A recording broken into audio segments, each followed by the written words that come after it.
diare ini merupakan suatu diare yang benar-benar diare karena kuman atau diare karena usus Usus buntu buntu tadi. yang pecah.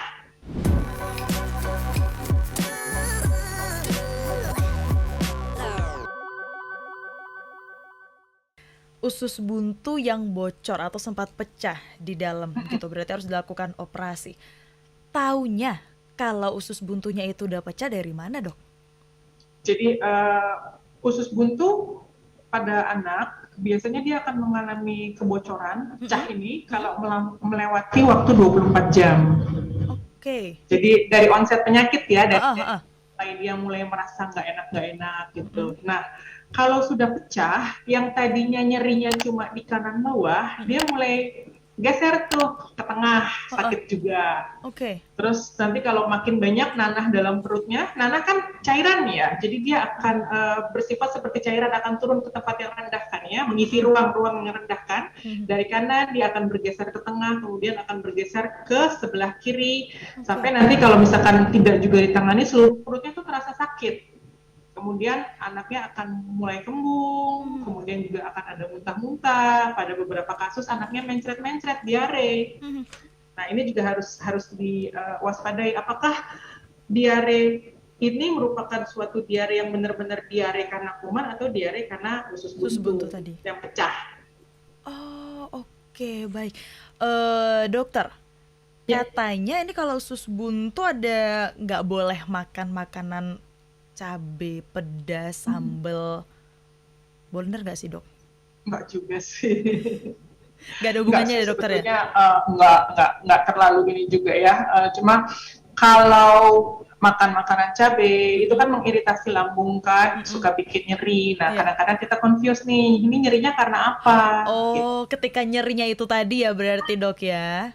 Tapi ya penegakan diagnosis, bagaimana kita mendiagnosis susu buntu itu memang berdasarkan tanya jawab Mm-mm, dengan orang tua pasien pada anak-anak ya, dan pemeriksaan yang dilakukan pada anaknya. mhm. Nah, eh hal pertama apa nih? Kapan atau bisa kita bilang gini, kapan waktu yang tepat ketika kita harus konsultasi ke dokter? Ketika kita harus mengajak anak kita konsultasi ke dokter, ini kapan waktu yang tepat untuk pencegahannya sedari dini, dokter?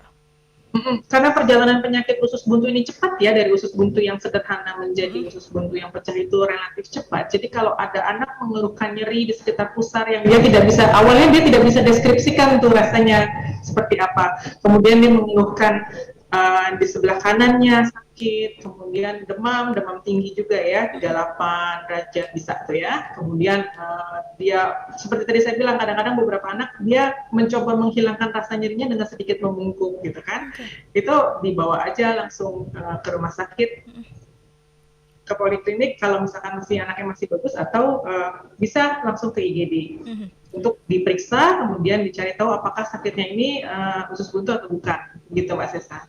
Oke. Dokter ada yang bertanya, apakah penyakit ini bisa menyebabkan komplikasi, Dok? Ya, komplikasinya yang tadi disebutkan itu, kalau dia sudah mengalami kebocoran, pecah si usus buntunya, kalau usus buntu pecah kan ada nanah dalam Mm-mm. perut. Kalau ada nanah dalam perut, eh, komplikasi yang mungkin terjadi pasca operasi itu lebih banyak ya. Jadi kalau nanahnya banyak, begitu kita operasi kan keluar tuh, bisa menyebabkan Mm-mm. infeksi pada daerah luka operasi, kemudian juga bisa menyebabkan perlengketan pada Oke. ususnya. Kalau misalkan sudah berlangsung lama, kadang-kadang ada yang 5 hari sampai 7 hari, seminggu, ususnya jadi rapuh, Mhm. sehingga kadang-kadang mesti dipotong ususnya gitu. Sampai Bukan dipotong. cuma bukan cuma kenapa? Sampai dipotong, dokter, ususnya Pada gitu. beberapa kasus bisa. Kalau kasusnya yang sudah late, sangat terlambat gitu ya, sudah Mm-mm. terlalu banyak nanah di dalam perutnya, kemudian terjadi perlengketan di situ, ususnya juga rapuh, jadi kalau misalkan dipegang dia bocor Mm-mm. di ini, kadang-kadang beberapa kasus harus dipotong ususnya. Wah, ini menarik nih.